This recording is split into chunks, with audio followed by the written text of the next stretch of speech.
إلى حضرة نبينا محمد صلى الله عليه وسلم وعلى آله وصحبه الكرام، ثم إلى حضرة والدينا ولمشايخنا ومعلمينا جميع أرواح المسلمين والمسلمات والمؤمنين والمؤمنات، وخصوصا إلى مصنف هذا الكتاب، وخصوصا إلى حضرة من حسب الله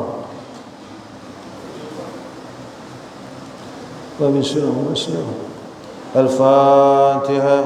أعوذ بالله من الشيطان الرجيم. بسم الله الرحمن الرحيم.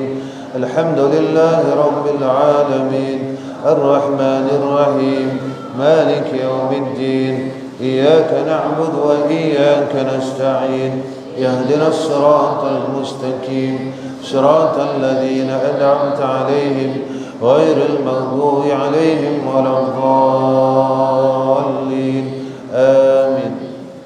السلام عليكم ورحمة الله وبركاته. الحمد لله رب العالمين، والصلاة والسلام على أشرف الأنبياء والمرسلين وعلى آله وصحبه أجمعين. رب اشرح لنا صدورنا ويسر أمورنا واحلل عقدة من لساننا يفقهوا قولنا. اللهم ارزقنا العلم والفهم والعقل برحمتك يا أرحم الراحمين. Muka surat yang ketiga. Bismillahirrahmanirrahim. Alhamdulillahi rabbil alamin, wassalatu wassalamu ala sayyidina Muhammadin wa ala alihi wa sahbihi ajma'in. Amma ba'd. Maka berkata muallif rahimahullahu ta'ala, ya, berkata pengarang kita, tatkala melihat aku akan beberapa banyak daripada orang yang menuntuti ilmu pada masa aku. Ini pada masa dia. Bersungguh-sungguh mereka itu belajar ilmu, ya, padahal tiada sampai mereka itu akan maksudnya. Ramai orang mengaji tapi tak sampai kepada maksud ilmu. Ramai orang mengaji tapi tak boleh mendapat kemuliaan ilmu. Ramai orang menuntut ilmu tetapi tidak sampai kepada maksud ilmu, tujuan ilmu itu sendiri. Ya, sebab itu zaman kita, zaman sekarang, ini zaman dulu ni, bukan zaman sekarang. Zaman dulu dia sebut ramai orang mengaji tetapi tidak sampai kepada maksud ilmu. Baik itu, kita makin kita menuntut ilmu, kita jadi orang baik. Makin kita menuntut ilmu, hati kita jadi baik. Makin kita menuntut ilmu, adab kita dan akhlak kita semakin baik. Bukan semakin pandai tetapi semakin jahat.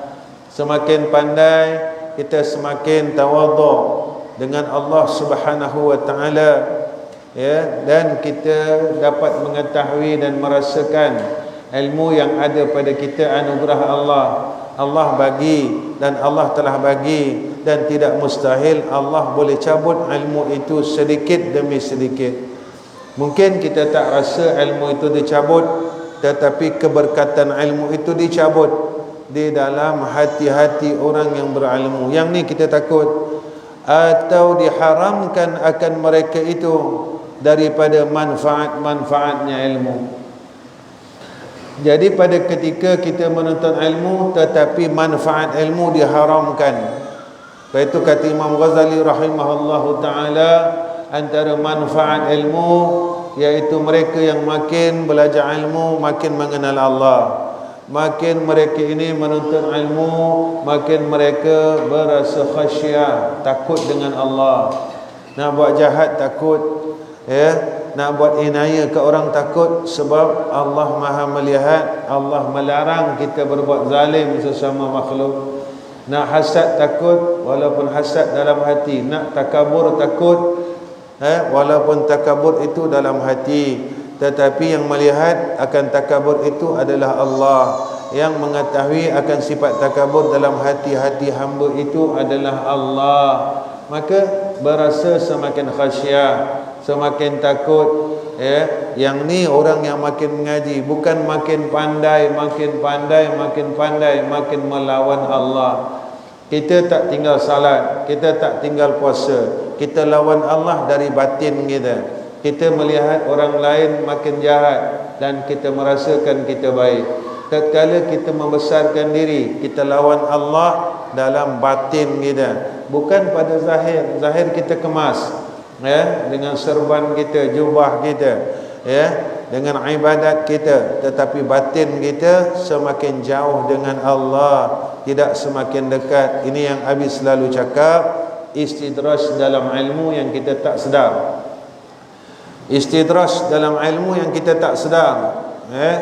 Yang ni kita tak jauh daripada sudut zahir, tetapi kita semakin jauh, ya, maknanya dimurka oleh Allah dengan kita ini melakukan maksiat batiniah. Dan buah-buahannya ilmu, ya, kita tak dapat buahnya ilmu, iaitu beramal dengan ilmu zahir batin. Zahirnya beramal dengan ilmu, batinnya beramal dengan ilmu. Sebab itu di madrasah ini Abi tak kejar orang hafal Quran. Sebab apa? Abi nak supaya kamu semua boleh menghafal Quran dan beramal dengan Quran. Sebab tatkala kamu mula menghafal Al-Quran, tatkala itu kamu telah menerima amanah Allah. Kamu telah menerima amanah Allah sebagai seorang hafizul Quran. Dan kalau kita dengar orang yang hafal Quran, dia boleh selamatkan ibu bapanya, kedua ibu bapanya, adik-beradiknya dan sebagainya. Tetapi sebelum dia nak selamatkan dua ibu bapanya, adik-beradiknya dan kaum keluarganya, dia mesti selamatkan dirinya dulu. Kalau dia sendiri tak boleh nak selamat, bagaimana dia nak selamatkan orang lain? Jika mana dia sendiri lemas di dalam air yang dalam, bagaimana ia nak menyelamatkan orang-orang yang lemas di sekelilingnya? Sebab itu kena jaga buahnya ilmu ni tadi. Dan iaitu beramal dengan dia dan menghambur akan dia, yakni menyampaikan kerana Allah dan Rasul. Amal ma'ruf nahi mungkar kerana Allah dan Rasul. Sebab itu tadi Abi baca doa, Allah makhlis niyatana illa ilaika. Allah makhlis niyatana illa ilaika. Allah makhlis niyatana illa ilaika. Sebab ikhlas ini satu amalan yang tak boleh ditulis oleh malaikat Allah. Hanya Allah yang membalas akan amalan orang-orang yang ikhlas.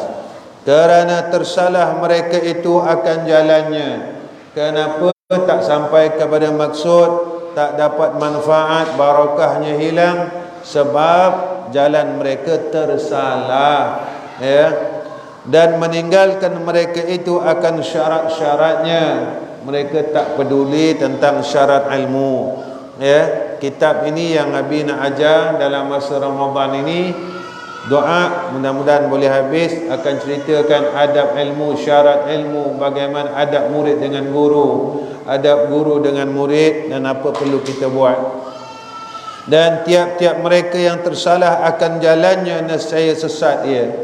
Bila salah jalan, ia sesat. Ilmu dapat, tetapi ilmu itu tidak menjadi manfaat atas dirinya dan manfaat atas umat.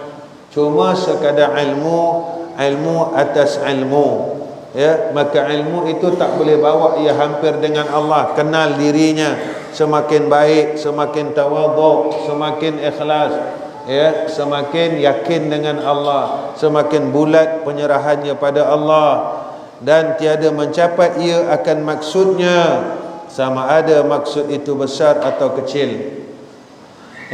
Sebab itu Masya Allah, bila orang yang ada ilmu pada ketika itu dia kenal, dia kenal mana yang hak, mana yang batil, yang ni salah tetap salah, yang betul tetap betul. Tetapi kadang-kadang satu masa, walaupun kita ada ilmu dan kita tahu yang salah kita langgar, yang betul kita tak mahu buat, maka kenapa perkara ini terjadi?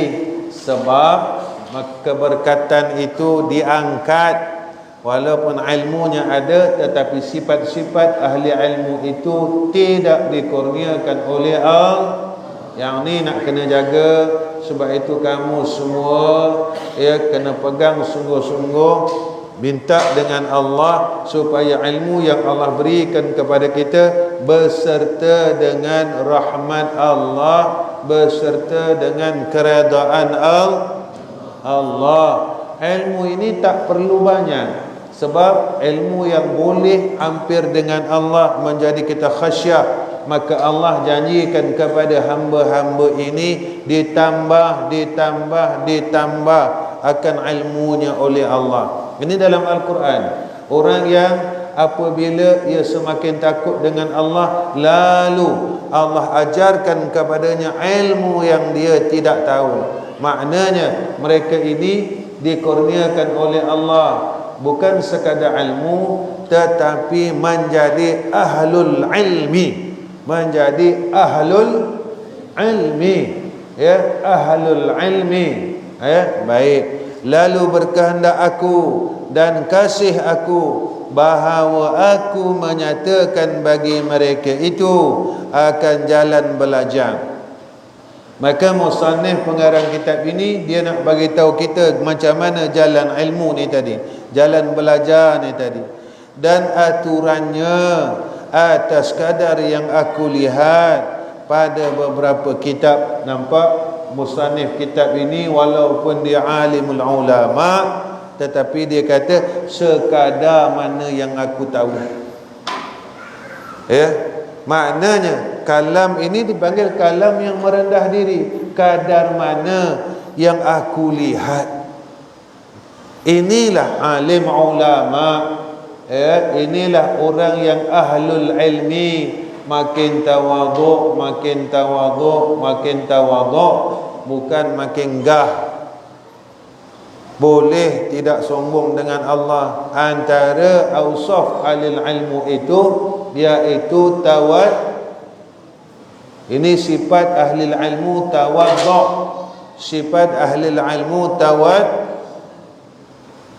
jangan sombong, bangga diri, besar diri. Sebab janji Sayyidina Rasul, walaupun kibir ataupun sombong, besar diri dalam hati sebesar zarah, diharamkan jannah Allah.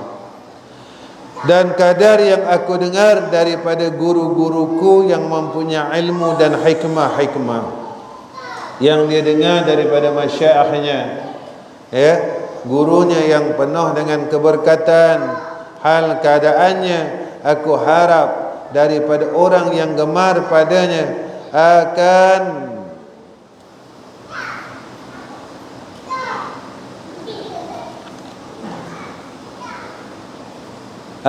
berdoa bagi aku dengan kemenangan dan kelepasan pada hari kiamat. Ini hajat musannif.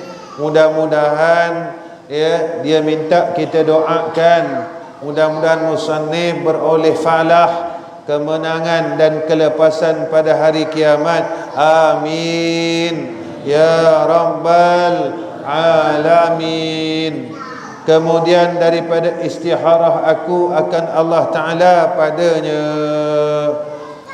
Demikian juga perhamba yang menterjemah harap, seperti barang yang berharap oleh muallif daripada mereka yang memandang kepada ini terjemah dan membaca akan dia, dan juga membetulkan daripada yang salah-salahnya.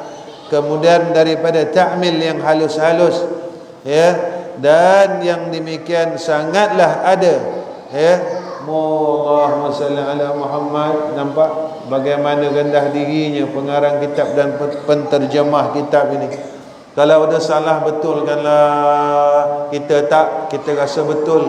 Orang betulkan salah, kita tak boleh. Kita rasa semarah, kita rasa tak suka. Sebenarnya di antara sifat kesombongan hati hamba itu, iaitu orang yang tak menerima teguran daripada orang lain. Musannif kitab ni alim ulama, boleh terjemah kitab. Dia kata kalau ada salah, betulkanlah. Sebab itu bukan senang masuk syurga Allah. Nabi sebut takkan masuk di dalam syurga itu orang yang dalam hatinya ada sebesar zarah sombong. Sombong walau sebesar zarah. Ada kita orang tegur kita tak boleh terima. Musannif kitab ini minta ditegur.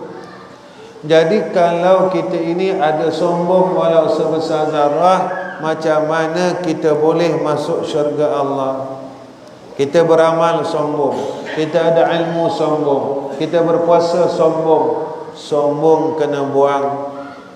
Sombong kena buang. Sombong kena buang. Iblis beramal, iblis kawan dengan orang baik, tapi iblis sombong. Ana khairum minhu, diharamkan akan jannah Allah. Kerana perhamba belum biasa pada ilmu terjemah dan juga pada lugah Arab. Nampak? Orang yang boleh terjemah kitab pelita penuntut daripada bahasa Arab ke bahasa Melayu, dia kata apa? Aku belum biasa terjemah kitab dan aku tak pandai bahasa Arab. Kita yang belum cukup ilmu bahasa Arab, kita rasa kita pandai serba-serbi, tahu serba-serbi. Ini ulama yang patut jadi contoh. Ini kitab yang patut kita baca, sebab ia daripada orang yang betul-betul rendah diri dengan Allah. Sebab itu keberkatan itu datang daripada orang yang barakah. Datang daripada orang yang barakah. Ilmu yang kita ambil daripada orang yang barakah, kita akan dapat keberkatan. Ilmu yang kita ambil daripada orang yang mutawadhi'in, kita akan dapat daripada nur tawadhu' itu sendiri. Sebab itu Abi selalu sebut perkara yang sama. Wa ma taufiqi illa billahi alaihi tawakkaltu wa ilaihi unib wa huwal musta'an.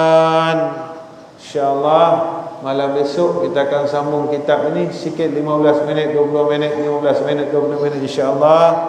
Ya, faqillan fasara jabalan, sedikit-sedikit lama-lama jadi insya-Allah. Yang kita nak keberkatan, yang kita nak adalah rahmah, yang kita nak adalah keredaan, walaupun sedikit tetapi pada sisi Allah besar. Ya, walaupun sedikit tetapi pada sisi Allah insya-Allah malam besok kita masuk pada faslun fi mahiyatil ilmi wal fiqhi wa fadlihi. Wa akhirul kalam, assalamualaikum warahmatullahi wabarakatuh. Bismillahirrahmanirrahim. Alhamdulillahirabbil alamin. Wassalatu wassalamu ala asyrafil anbiya'i wal mursalin wa ala alihi wa sahbihi ajma'in. Allahumma inna nas'aluka ridhaka wal jannah wa na'udzu bika min sakhatika wan nar. Allahumma aslih zata bainana wa 'alif baina qulubina واهدنا سبل السلام ونجنا من الظلمات إلى النور وجنبنا الفواحش ما ظهر منها وما بطن.